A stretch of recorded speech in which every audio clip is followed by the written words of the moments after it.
Policy चला ना, खूप उशीर झालाय, झोपायचंय. कुठे हरवलाय? कामिनीचं जेवण झालं? ती ठीक आहे? झोपली का ती? आधी नाहीच म्हणत होती जेवायचं, मी जबरदस्तीने तिला खाऊ घातली.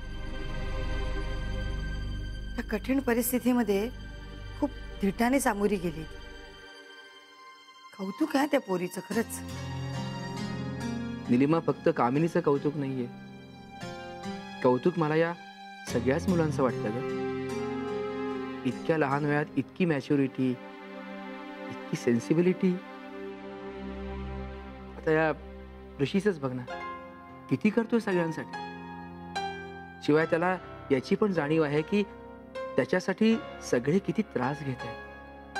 आणि आपली नीतू किती सहजपणे बोलून गेली ना, माझ्याकडे 25,000 आहेत, मी देते ना. निलिमा,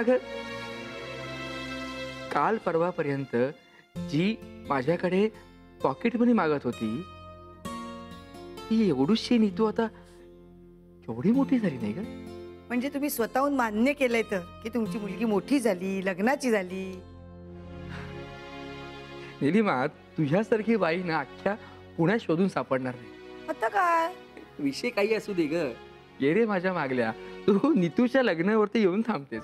कारण मला तिची काळजी आहे. तुम्ही विसरलात, मी नाही विसरले की फक्त आता 70 दिवस राहिलेत.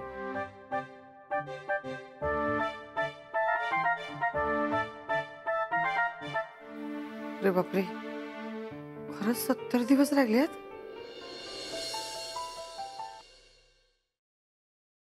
बोल.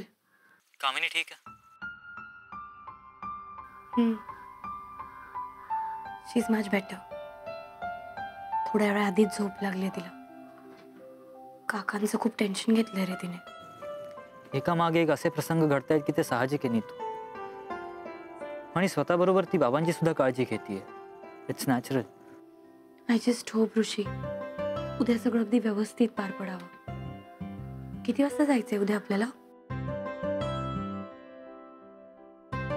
हॅलो ऋषी, हॅलो. सॉरी, काय म्हणतीयस?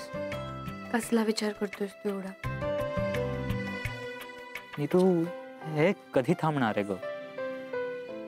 आयुष्यात एक स्वप्न बघितलं मी, आणि ते पूर्ण करायला मी माझ्यासोबत किती लोकांना त्रास देणार आहे, किती लोकांचं आयुष्य धोक्यात टाकणार आहे. बाबा, कृष्णकांत सर, कामिनी मॅम, त्यांची काय चूक आहे?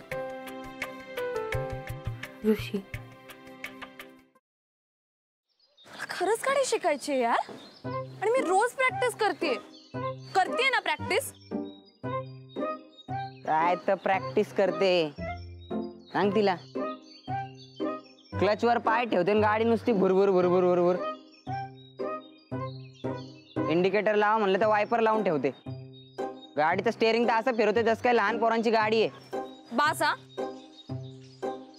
खूप झालं. मी तुम्हाला इथे मदत मागायला आली आणि तुम्ही मलाच डिस्करेज करू नका.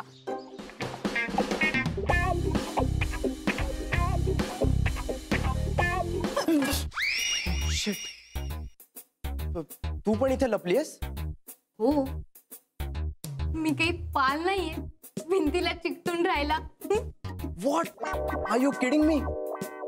अशा सिच्युएशनला तुला विनोद सुचू शकतो? कसं असतं ना, अशी सिच्युएशन आली की आपल्याला टेन्शन येतं, आणि मग ते टेन्शन घालवण्यासाठी विनोद करणं चांगलं. What's it? नाईस.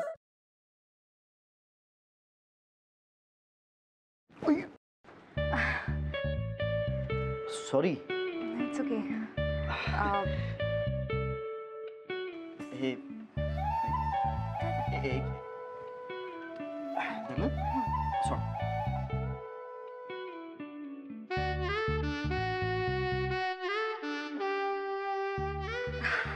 अरे थँक्यू. अरे त्या दिवशी ना माझ्या फ्रेंडचा फोन आलेला, आणि ती अचानक मला बोलायला लागली की तिला कॅम्पिंग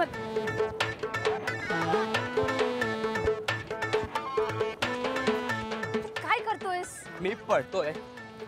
ह्याला पळणं नाही म्हणत, ह्याला जॉगिंग म्हणतात, आणि ह्यांनी करून तुझी ढेरी कमी नाही होणार आहे. गप्पे. ह्याला पळणंच म्हणतात. मी असंच पळतो. तुला पळायचंय तर पळ. अरे पण तू का पळतोयस? अरे आपले मित्र आहेत ना, त्यांना विचारायचंय त्यांची युवागिरी काय आहे. वा! हो चल. आ!